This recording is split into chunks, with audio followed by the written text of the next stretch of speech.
Welcome to Masters of Self University podcast, your highest source of sacred truths and universal wisdom. Hello, beautiful souls. I'm Rachel Fiori, mystic, spiritual teacher, psychic healer, and founder of Masters of Self University. Join our journey of soul transformation as we deep dive into this latest episode.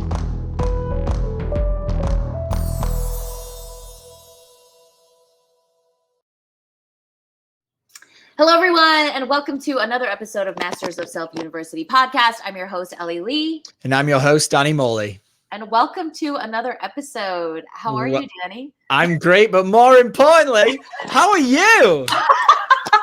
You graduate today. Officially, Yes. You've got your certificate. You showed it to me earlier. Officially, a certified mystical life coach at Masters of Self University. How do you feel?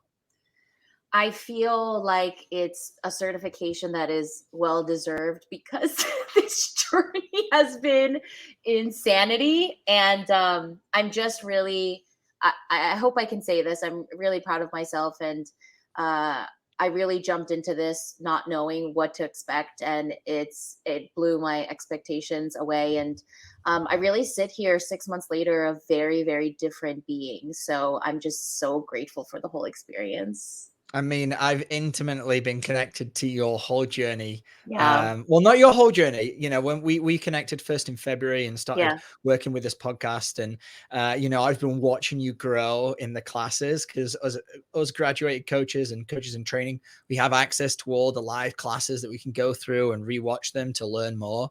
And watching you blossom and watching you grow has been incredible. So before we get into everything that you've gone through, let's go back to the beginning. Let's go back. You joined this course in January. Yeah. What I know we already touched on, like what led you here in a past episode, but like where were you at in January, but before you started this course?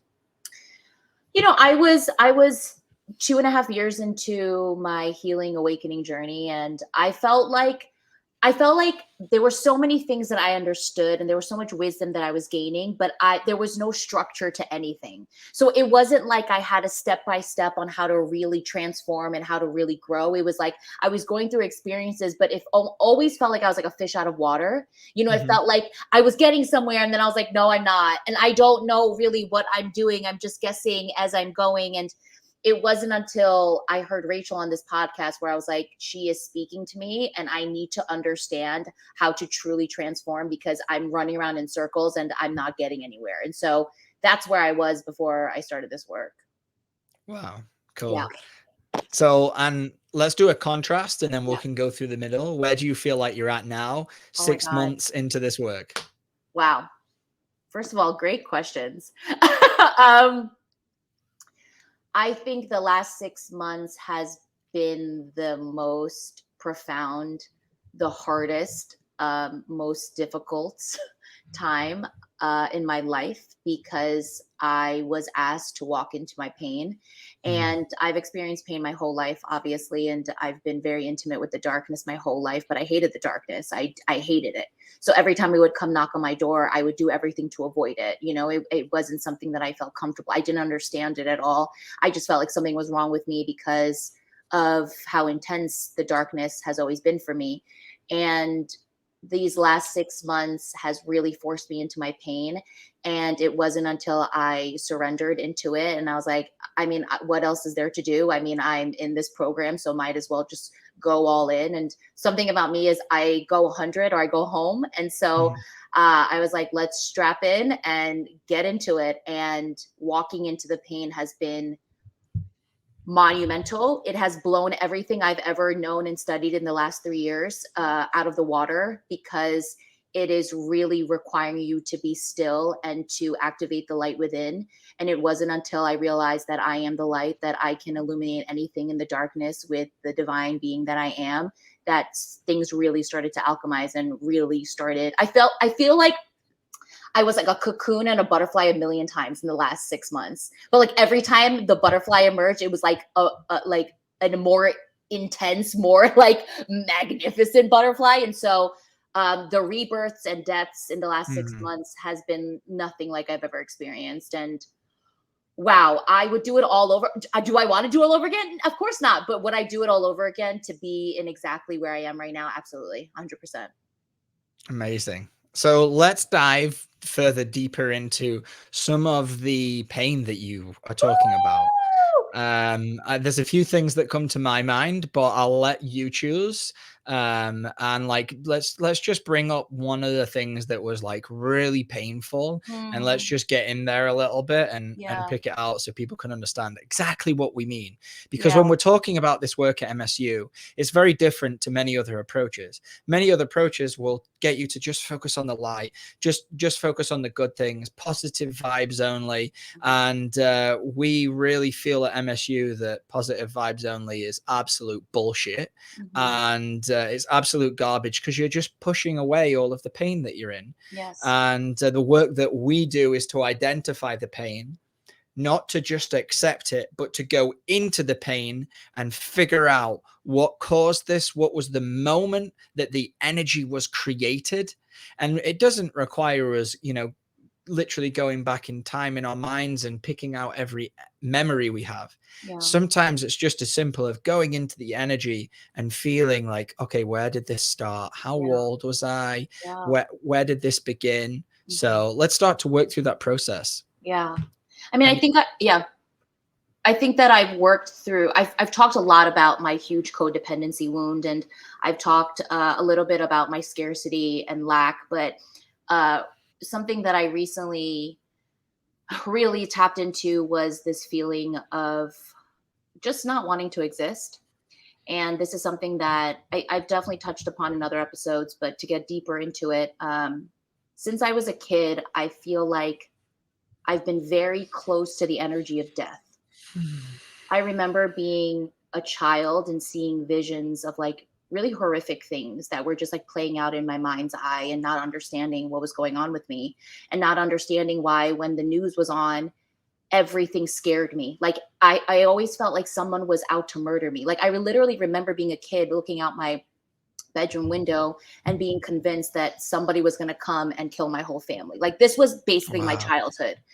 And I would get sleep paralysis as a kid. I would just find so much sadness everywhere I looked, and I didn't get it. And I would talk to my parents, and I would talk to like my friends and stuff, and I'd be like, "Hey, are you like this?" And everyone would be like, "No, like I think that like you need to like be more happy and all this stuff." And then I would think that, okay, something's deep within me that nobody wants to talk about, so I'm just going to suppress this. And so that obviously came out as like severe depression, and like I would have blackouts of like panic attacks and anxiety attacks, and I would spiral a lot, and I would just stay in bed a lot just growing up, and then I would just move on with my life as soon as it was over, because that was the only thing that I knew how to do. And even when I was little, I would have these anxiety episodes where I felt like the whole world was spinning at like 100 miles per hour, but I was still, but my entire nervous system was like flipped upside down. And so my whole life, I have been very intimate with the darkness. And again, my mother, beautiful being, but she also has been very familiar with the darkness her whole life as well. And I think the difference between she and I is that I know now the tools, and I'm in the awareness that perhaps this isn't all mine. And I think that when I was moving through the healing of it and I was walking into it, it was dark, because I was sitting at this event, and it was like this really beautiful event about like herbs and like how herbs can help your life. And all of a sudden I was hit with this existential feeling of, how am I supposed to go on? I've done 35 years of my life. How do I do 35 more? How do I get up tomorrow morning? How do I do next week? Like it was this moment of, if I just die right now, everything will be okay, because then I won't feel any of this. And I'm sitting around all of these like beautiful women, and I'm having this moment of really wanting to end it. And so I walked into a coaching session with one of our amazing coaches, and he really led me into the dark tunnel. And in the dark tunnel, I saw just all these demons, and these demons were like coming for me, like literally reaching out and coming for me. And I tapped into my heart, and I grew my light, and I really understood in that moment that if I am divinity, if I am unconditional love, if I am divine power, then how can these demons ever play any ball against me? They can't, because I'm the light. And so as I was walking through this tunnel, I literally just kept opening my heart, like literally feeling this glow shooting out of me, like I was a superhero. And I was like, come for me, because I'm here to turn you into love. And it wasn't until I was crying and I was walking through that tunnel that I truly understood what it meant to transform, like even my darkest wound. And I also realized a lot of it wasn't mine, that I had absorbed. Being a highly sensitive person, I absorbed all of my mother's pain. And it brought me back to all of these memories as I was healing, of all of the moments where I remembered where I had soaked her, where I had literally, she gave me a program or she gave me a fear and I just became it. And then it attached to me. And the healing brought me to all of these memories. And there's obviously deeper stories to that I feel like one day I'll feel more comfortable talking about. But I had realized, like, if this isn't all mine, then I can alchemize all of this and I can alchemize what is mine. And I think that's something that we don't understand too, is how much of our parents that we've absorbed in ourselves, how much of their programs we carry, how much of their fear has become our fear. And because I grew up very enmeshed with my mother, we were one. So anything she projected on me, I became.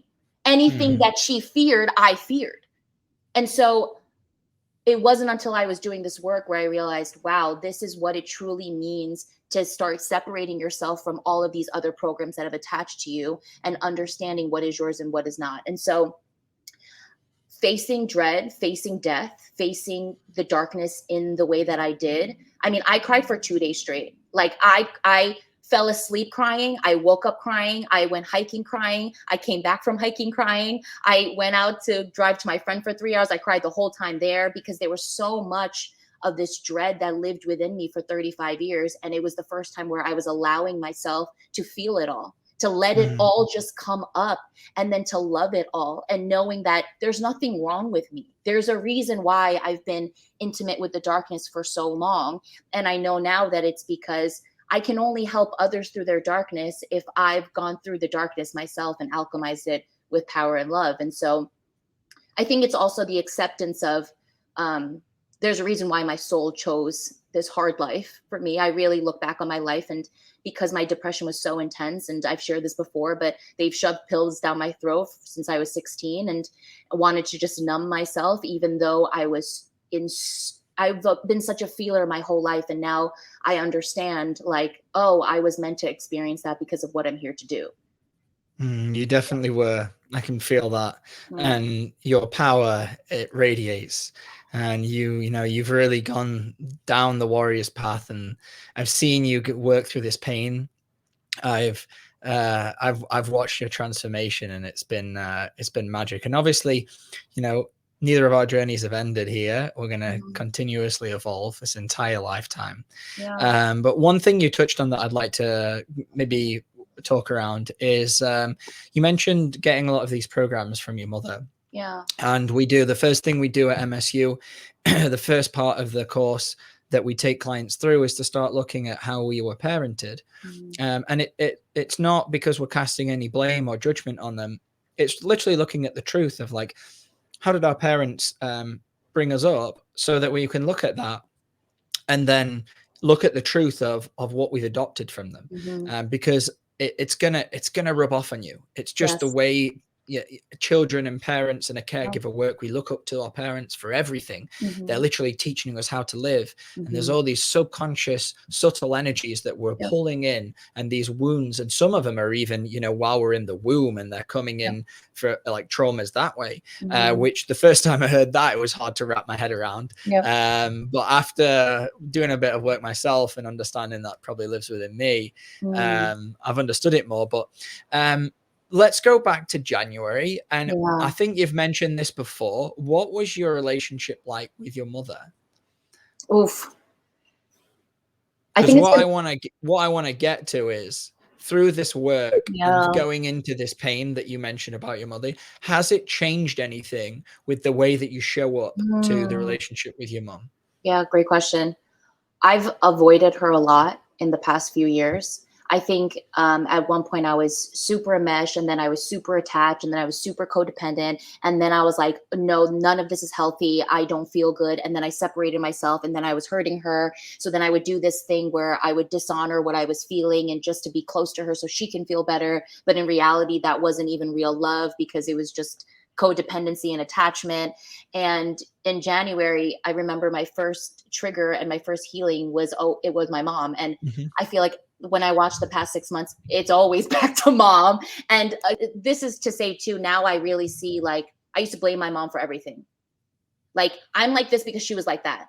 She was like this to me, so I'm like this. You know, it was never taking responsibility for myself. And I think throughout this process, it's been obviously very hard for me. But what I see is the more that I can love myself and love my wounds, it allows me to love her, because it puts her in a whole different light. Instead of this, why did you do this to me? Blame, blame, blame, blame, blame. I'm at this place where I truly understand my soul chose this woman for a reason. And now I see it. She's one of my greatest teachers, if not the greatest teacher, because it required me to go through everything that I needed to go through, the challenges, the ups and downs, the attachments, the everything, to get to a place of understanding, like, okay, I'm really messed up inside, and now I'm going to go to try to understand how to heal this. And now I feel like there will be a point that I can unconditionally love her without this energy of like still wanting her to take responsibility for the way that I was raised or the way that she treated me. Am I there 100%? Not at all. Not at all. And that's me being really truthful. I was telling Danny last week, I spent some time with her, and there was this energy where I felt like I couldn't be near her. And when I was driving home, I was tapping into that, and my ego was like, you suck. You're out there and you're talking about how you're the light and like love and all these things, and you can't even love your mother. Like, you're not a light worker. Like, my ego was going on these narratives. And then I felt my higher self come in and being like, it's okay. And that was the first time where I was like, it's okay to be where I'm at. I am literally moving through so much generational trauma. I am literally healing eons of ancestral trauma, and also my upbringing, which I've never faced my entire life up until these last 6 months. It's okay, Ellie, that you can't love her the way that your ego tells you that you should love her. In reality, actually, love is honoring myself and where I'm at, and listening to me and honoring that, and knowing that when the time comes in divine timing where I can go up to her and be like, I love you, and hold her hand and like spend time with her and want to hang out with her, that time will come. And it's okay that it's not now. And in that moment, I realized this is also an aspect of self-love, because it's listening to my truest self and not giving power to my ego telling me what to do and to feel bad. That's not love. Love is truly diving deep and going, oh, okay, it is okay. Now love yourself through this. Beautiful. Yeah. And what you can see is that the more, and I've seen it, the more that we go through this healing journey, there is subtle energies that live within us that even if we're not aware of how they're actually making us show up, the more we do this work, we become aware. And you will start to see your relationships with people transform. Because even if you don't know what is affecting them, there's normally deeper energies and programs and wounds that are running our lives and causing us to not come from a place of compassion. And the more and more and more we heal, the more and more we elevate, and we actually raise our vibration up to a level where we can see things from compassion. So instead of subconsciously, or not subconsciously, unconsciously having behavior that is causing us to maybe cause resentment on some level towards a loved one or a parent, we're actually going in and we're doing the work, and we're able to eventually come to them with a level of compassion and see why that was created and why they behaved the way that they behaved in order for me to have this program. And that obviously living from a place of compassion, who doesn't want to do that? Who doesn't? Right? Who doesn't want to do that? Yeah. And, one thing that I want to say is, I'm really grateful, because I obviously couldn't have done this last 6 months without the MSU community and the coaches and everyone that's just helped me navigate so much of my darkness. And I feel like with you especially, I really feel like you saw me as I was moving through. And when I say saw me, I don't literally mean like you saw me. Like, I really feel like you see me on a soul level because you understood the pain that I was moving through. And I felt like my whole life, nobody could see me in that light, even in the dark, but in that light, because it was so intense. So I was always categorized as, oh, you're just depressed, or like you just have sadness, or like you just suffer from this mental illness, and da da da da. And I was like, no, this is so much deeper than all of that. And I feel like I remember getting a text message from you of you just giving me so much love because you understood the subtleties of the journey that I was on, that it was so much deeper than I feel sad. It was something so dark, and you could feel that. And even being seen in that way from you was healing for me, because it made me feel like, okay, like I'm not nuts, and this is something that was very real, and it helped me to accept myself even more. Yeah, I mean, where I've gone on my pathway for healing, it's always felt like one, I didn't understand, or two, no one else could. And so I totally see what you mean. And I think both of us had that kind of like feeling. And so seeing another person go through the same pain, or maybe not the same, but like a similar level of pain that you've been carrying, really allows you to like see them and connect, because there's not many people that actually have the necessarily have to go through this level of pain. I see both myself and you as people that had these particular wounds, and because we're so sensitive as people, those wounds were very deep. And so it meant that we had to go extremely deep into ourselves to heal them. And so obviously the light in me honors the light in you, darling. And it's been I have to give so much credit to obviously Rachel and everybody that's part of MSU, but this work, and we're not just saying this just to say it. We can only speak about this work if we've lived through it. I really truly understood you can only walk around talking the talk if you walk the walk. And if there's anything that I've learned in this 6 months, is truly like what Rachel instills is us is the reminder that we have everything within us. And at first it's good to hear that, right? And then it's another thing to really embody that, to become it, to be it. And it wasn't until I was walking through the darkness where I understood, oh, this is what she's talking about. Because I've spent the last 3 years doing all kinds of beautiful modalities like like I've done the breath work, I've done the ice showers, I've done meditation twice a day, every day, and all of these things. And those are all great, but it was never getting me to the root and never getting me to love any of it. So sure, I was doing something, but it was never getting me to the next level. It was like I was in first grade and I was like doing well in first grade, but I wasn't getting up to second or third or fourth grade. And it wasn't until I walked into MSU and 6 months later that I feel like I'm in a 12th grade, and 6 months ago I was in first grade. So we teach true alchemy. Like I used to hear that a lot, like, oh, like alchemists, we're alchemists. And I'd be like, I don't understand. And now I understand what it means to be an alchemist. I remember doing a meditation course maybe like 2 years ago, and it was a combination of meditation and qigong, and the title of the course was Internal Alchemy. And I was like, oh, that sounds really interesting. And I got behind this idea of alchemy, and I tried all the things that I was supposed to do, and none of it really worked. I was like, didn't really get that. Maybe I didn't try hard enough. Maybe I definitely didn't stick it out longer, because it was a 30-day challenge. And I think I made it like 2 weeks in, and I wasn't really I didn't keep up, and I wasn't really feeling it. And now I've really tapped into like what it means to be an alchemist, and what that, I feel like I could go back to that class and teach them, oh, well, actually this is internal alchemy. It's dropping into your heart and letting your heart do all the work, and living from your heart, and getting out the crazy mind that we all live in. And if just to go back for a second before we keep going with this, this is coming through, so I just want to say it.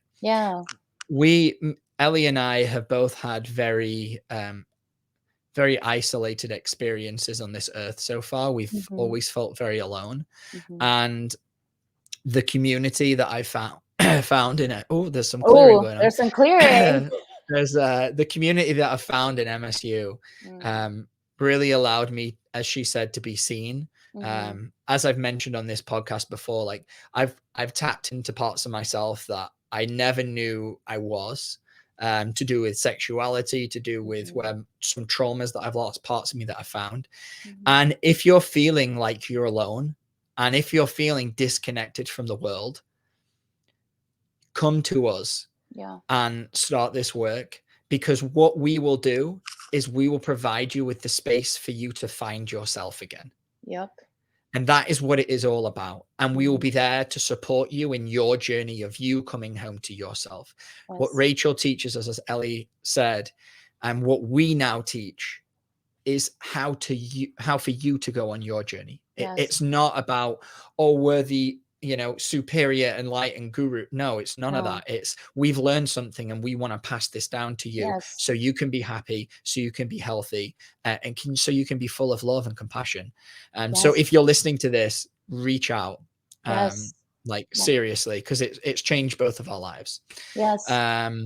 And just to piggyback off that really quickly, I feel like there are so many quote unquote teachers out there and programs out there that keep you in this loop of relying on something or someone else outside of you to help you. So my friend was telling me how her husband went on this healing retreat with men, right?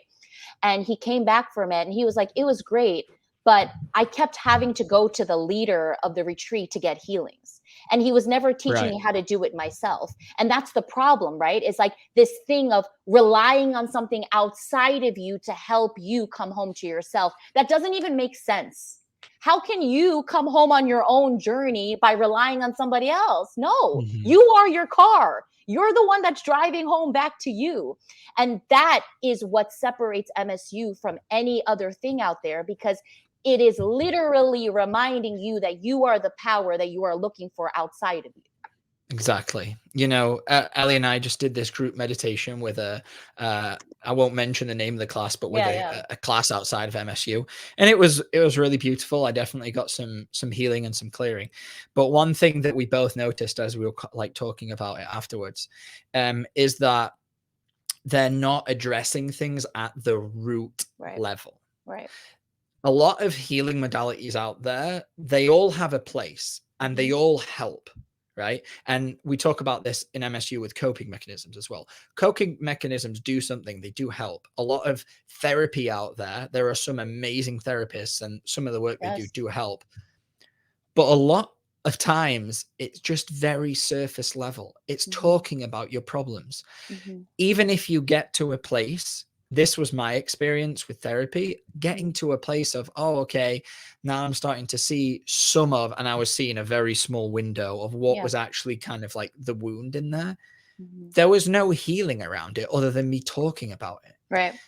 And so you've spoke about dread. Is anything coming up for you right now that you want to talk on about, like going deeper into a healing? And like how we actually heal and what the difference is? Oh my God. Whew.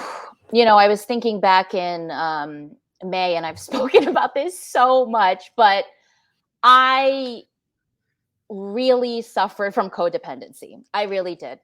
And I really thought that I could never conquer this. Like I can never overcome codependency. Like, because I didn't even know how to. And it really wasn't until I was hit with something that forced me into the wound of codependency that I went straight into it. And when I say I went straight into it, I spent a lot of time by myself in stillness, not being distracted by anything else, but just me. And all I did was close my eyes, open my heart, and I just asked to be guided. I just asked that my higher team, my higher soul, just be there for me as I go into this, and just to take me to places where this codependency and this energy first was birthed. And it took me to the womb. And I realized, okay, this is something that I came in here with. And when you start to really alchemize and you start to really look at this pain, you remember that this is just a program. And this codependency and this attachment is just a very low frequency that you've taken identity with. It's literally the thing that it was like my thing that I would just walk into the earth with and like see who I could attach to, you know, whether it's best friends, whether it's friendships, whether it's career, whether it's a man, romance, whatever. I was always just trying to constantly fill this love. And I think for me, going into the pain and realizing that I am the love, that I keep going around to everybody else being like, can you fill my cup? Baby, you're here to fill your own cup. And I had this image when I was going through my healing of the cup was coming out of my heart and it was filled with the love that I am. And so there was no reason for me to go around and ask people to fill it because I had already filled it. And so every time the codependency trigger, because now it's not as deep. Is it still living there? Yeah, I've lived with it for 35 years. It's still definitely there. But when it comes up now, it's this remembrance of, baby, remember, it's you that fills the cup. Mm. And it literally comes from your heart. Literally. This is not like something that we're trying to say, like tap into your, no, your heart is where you go into to illuminate the darkness. That is where the light beams out of. And I always have this image of when I'm in my healing, I literally feel my physical body shattering and the light shoots out to like the beginning of the cosmos down to like the bottom of the universe. And then I become everything and everyone, and I'm connected to everything. And in that moment, I truly remember this is who I am. And so if this is who I am, come at me, darkness, because as soon as you touch me, you got no chance. And that's how I started to really alchemize and transform all of this pain, because I remember the remembrance of the beingness of who I really am, not Ellie, the light that I am. So that's been huge for me. Wow. If you're listening to this and that doesn't make you want to work with her, yep, you'd be crazy. I'm sweating. I'm sweating talking about all this. Good. That means it's real. It's real. Yeah. It's Vibes real, are guys. high. Love it. Yeah, love it. Vibes are high. Yeah. Love it. But I also realize, you know, Danny, too, like for anybody out there, you have to understand that the first 3 months of us going through this program was us running through ourselves. And then the next 3 months were, yes, we were being taught how to coach other people, but we were still running through ourselves. And so we can only be as powerful for our clients as powerful as we are for ourselves. And that's why this work is every day, all the time, because it's not, I'm going to take a 3-month break and come back. No. When it comes up, you have the power to alchemize by just dropping into your heart. I can drop it to my heart in a conversation with somebody now, because that comes with practice as well. You have to be devoted to this practice to understand that you can do this anywhere, anytime, all the time. And that's what this is requiring you to be, is to be willing and devoted. That's why everyone at home, if you're feeling this, if there's energy running through you, listen to that, because you are being called to step up big time. Big time. And with, you know, the old Spider-Man quote, with great power comes great responsibility. Yes. Right. The thing is with this work, because it is so deep and it is so great, you have to really be ready to step into your power and step into your pain. And there might be a few people listening to this that they're not quite there yet, and that's okay. Yeah. I would say if you're not quite there, stick with the breath work, stick with the coping mechanisms, and keep building your resilience to how much pain you can go into. And when you're ready to actually heal, when you've been in therapy for years and realize that it probably doesn't really work, and you're kind of this is how I would, so frustrated, you know, spent all this money to go to Peru and do ayahuasca, and while it was very healing, I came out and was like, all right, well, this is just beginning and I haven't got any tools to go and do anything now. You know, this work really teaches you the tools. And so I graduated in April. And since then, I've been probably going through some of the heaviest things that I've had to work through. But I didn't have any, I mean, I had the support of the coaches, and I can message Rachel anytime, but it's not like I've been going back into a group setting where we're constantly working on these. I don't need that anymore. Like occasionally I'll reach out to a coach and, you know, I'll get them to guide me in deeper. But the majority of the work that I do now is in complete isolation because I've learned the skills, right? Mm-hmm. I've learned the skills. And you're finishing the course now. You've done it. You've completed it. Yes. But it's not the end, is it? No, it's definitely not. It ain't the end. It ain't the end. It is just the beginning. It is just the beginning. And I know that this is going to, but you know what's exciting about it? Is the evolution of yourself.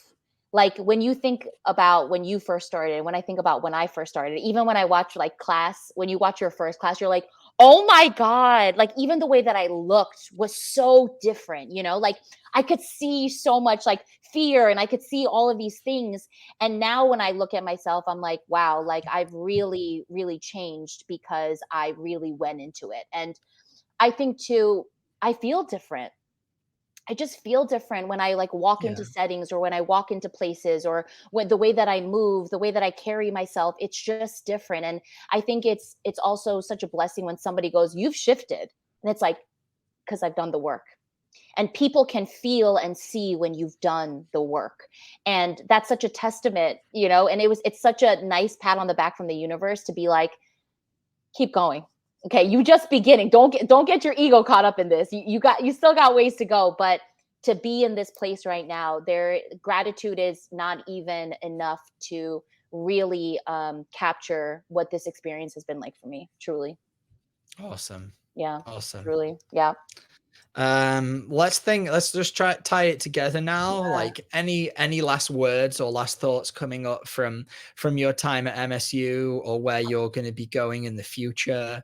I know now you're certified, you've already started taking clients, you've already got clients flowing in. So yeah, what's coming through you right now? I feel like I'm a phoenix rising out of the ashes. I truly feel like when I see myself, I have like a sword and I have two swords in my hand and I see war in front of me and the swords are made of light and I'm just going into battle. And I know that I'm here to grow with MSU. I know that I'm here to really help a lot of people. And so the fire in me is roaring and I am ready to anyone that's divinely guided to you and to me. Let's go. I am ready to help you walk through the fire because it's only when you walk through the fire do you realize that you're burn proof and there's a million other fires and baby, you can walk through all of it. And so I'm just ready to go on this ride. This chapter is probably the most exciting chapter and I've just walked through it and I know it's going to be so expansive and so beautiful and so divine. And this is what I came here to do. It's like, you know, that feeling, Danny, of like when you feel like your soul is aligned for the first time. I feel like, you know, me, I was running around Hollywood trying to align myself with like anything and anybody. And this is the first time where I'm like, oh, this is what it's been this whole time. And it's a feeling that is undescribable because now I'm on the trajectory of greatness and there's infinite timelines in front of you, right? And I could have chosen the timeline to never jump into this and to be in my fear of like lack or scarcity or like I'm not good enough or I can't do that. That's not for me. Or I could have chose, no, that is for me and I'm going to kick ass at it. And thank God I chose that timeline because now what I see in front of me is just infinite. And this is just the beginning. This is just the beginning. You know, you've spoken there, swords of light, and I can't help but see the resemblance to the documentary Star Wars. Some will call it a film, but if you really look at the times we're in now, everything that we've been through with the dark side and the light coming up, I see a Jedi right in front of me. A Jedi of internal alchemy, a warrior, Ellie Lee. It's so awesome to watch your journey, to host this podcast with you, to have you as my partner in crime, and let's go out there and spread the light. Yes. Let's go. Yes. Okay, guys, we're gonna close it down. Like, subscribe, share, do all the great things. If you're enjoying this podcast, send us some feedback, reach out on Instagram, TikTok, you know, we're all there. Check out the website, it's down below, and may the force be with you all. See you guys next time. Bye.